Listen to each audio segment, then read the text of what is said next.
সরকারি অনুদানে সিনেমা নির্মাণের স্বপ্ন নিয়ে কাজ শুরু করেছিলেন এক ঝাঁক নির্মাতা, কিন্তু 2024-25 অর্থ বছরে অনুদান পাওয়া 12টি পূর্ণদৈর্ঘ্যের চলচ্চিত্রের শুটিং হঠাৎই পড়েছে অনিশ্চয়তার মুখে। কাস্টিং জটিলতা, সময়সূচি বিপর্যয় ও আর্থিক ক্ষতির আশঙ্কায় ক্ষুব্ধ নির্মাতারা।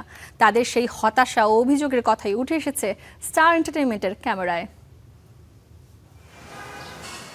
অনুদান পাশ হলো, শুটিংও শুরু হলো, কিন্তু অর্থ সংকটে মাঝপথেই থমকে গেল কার্যক্রম। এর মধ্যে মারা গেলেন সিনেমার প্রধান চরিত্র।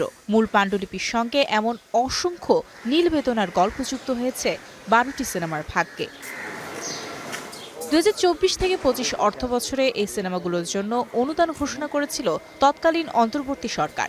চুক্তি অনুযায়ী প্রথম কিস্তির 20% অর্থ পেলেও অজানা কারণেই আটকে আছে বাকি টাকা। চিত্রনাট্যের চূড়ান্ত খসড়া, শুটিং শিডিউল সহ প্রয়োজনীয় সব কাগজপত্র জমা দিয়েছেন নির্মাতারা। ডিসেম্বরে কমিটির সামনে হয়েছে প্রেজেন্টেশনও। 2 সপ্তাহের মধ্যে অর্থ ছাড়ের কথা থাকলেও 6 মাস পেরিয়েও মেলেনি দ্বিতীয় কিস্তির টাকা।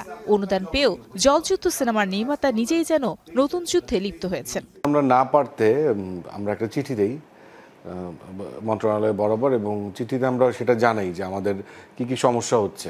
একটা গতানুগতিক ধারায় চলচ্চিত্র নির্মাণ করতে হয় অনুদানের, এবং সেই ধারাটার মধ্যে একটা সময় পার হয়েছে, যে সময়টা কেন পার হয়েছে আমরা জানি না, তো সেটা আমরা জানতে চেয়েছি। এই দীর্ঘসূত্রিতার মাসুল দিতে হচ্ছে চড়া দামে। পরোটার 7 সিনেমায় প্রথমবার অভিনয়ের কথা ছিল অপেশাদার অভিনেতা কংসরি মগের, কিন্তু শুটিং শুরুর আগেই মারা যান তিনি। কেন্দ্রীয় চরিত্রের এই অভিনেতাকে হারিয়ে এখন বিপাকে নির্মাতা।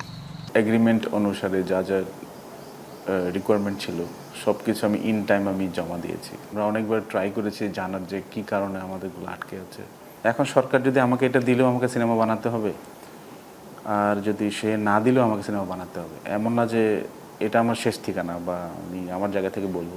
এছাড়া রুহের কাফেলা বা রবিনহুডের আশ্চর্য অভিযানের মতো সিনেমাগুলোতে থাকা শিশু শিল্পীরাও সময়ের সাথে সাথে বড় হয়ে যাচ্ছে।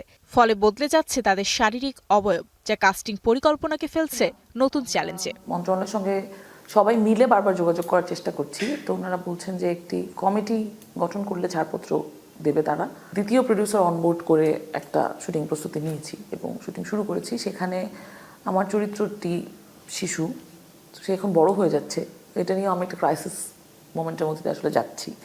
বারবার আশ্বাস মিললেও দ্বিতীয় কিস্তির অর্থ ছাড়ে কেন এই বিলম্ব, সেই প্রশ্নের উত্তর জানতে তথ্য ও সম্প্রচার মন্ত্রণালয়ের সঙ্গে যোগাযোগ করা হলে সাপ্তাহিক ছুটির কারণে আনুষ্ঠানিক কোনো মন্তব্য করতে রাজি হননি সংশ্লিষ্টরা।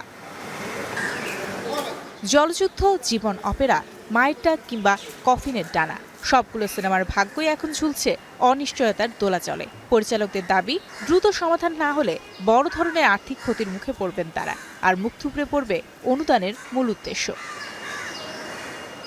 Mario Sen, star entertainment.